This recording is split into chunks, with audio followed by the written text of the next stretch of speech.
Welcome back. Well, the new Finance Minister Tito Mboweni will deliver his maiden medium-term budget to Parliament Wednesday. Last week, the Minister calling on members of the public to come up with suggestions for the budget. So, very broadly, what can we expect? In conversation now with economist, strategist from PwC, PricewaterhouseCoopers, Maura Featherstone, good afternoon to you.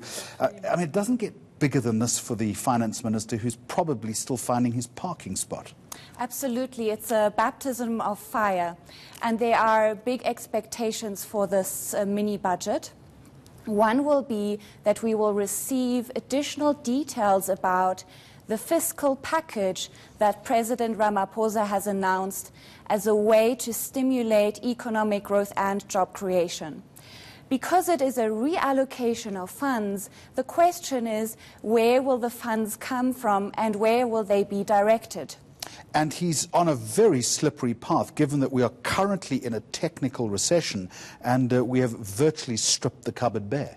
Absolutely, and South Africans are really feeling that financial pressure as well.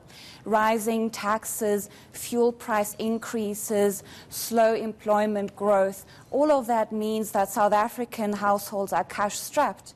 So it is also possible that the budget might contain measures, for example, additional items being added to the list of VAT-exempted products and potential measures to rein in on fuel price increases. Let's talk about fuel if we can. That's one of the issues that PwC is suggesting that the BPS needs to tackle. You say it's got to address the issue of record high fuel prices. But given that this is all dollar denominated, we're hostage to a foreign currency. What can it do? Where is the room to maneuver in that respect? Absolutely. It's a really difficult space. We import oil, and so to a large extent it is not something that we can change. However, there are some taxes on petrol as well, so that is potentially something that the government could investigate.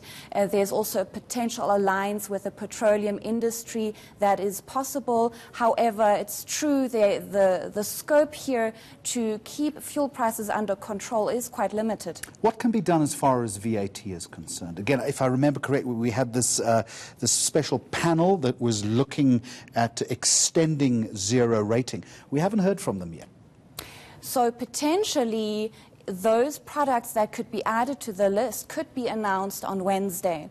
And some of the products that this panel has suggested would be very powerful in relieving the pressure for South African households are things like nappies, sanitary products, white bread, even some parts of chicken.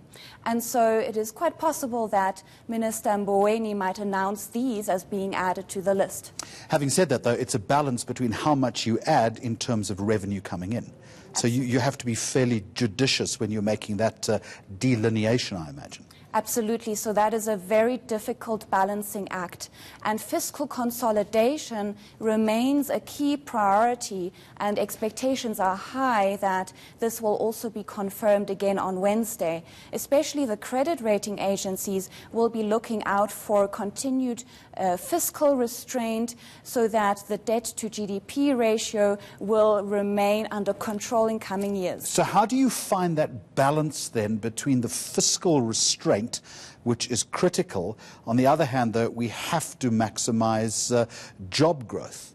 It's a difficult one to find an element that's going to please all sides. Absolutely. Some difficult decisions need to be made. It's all about what are the strategic priorities and in which areas would the fiscal package, for example, be able to have the biggest job creation and economic growth impact. So where is that, do you think? So some of the possible areas are agriculture, tourism. These are industries that have a great potential for labor absorption. PwC makes the point that it would be useful to act on a pledge on a 1.5 billion rand smallholder farmer support fund, a 1.5 billion rand township enterprise support fund. But the reality is 1.5 billion rand doesn't actually go a long way, does it? Well, but it is as part of a potentially bigger package. And so here we've got a few measures that would come together in order to have a positive economic growth impact.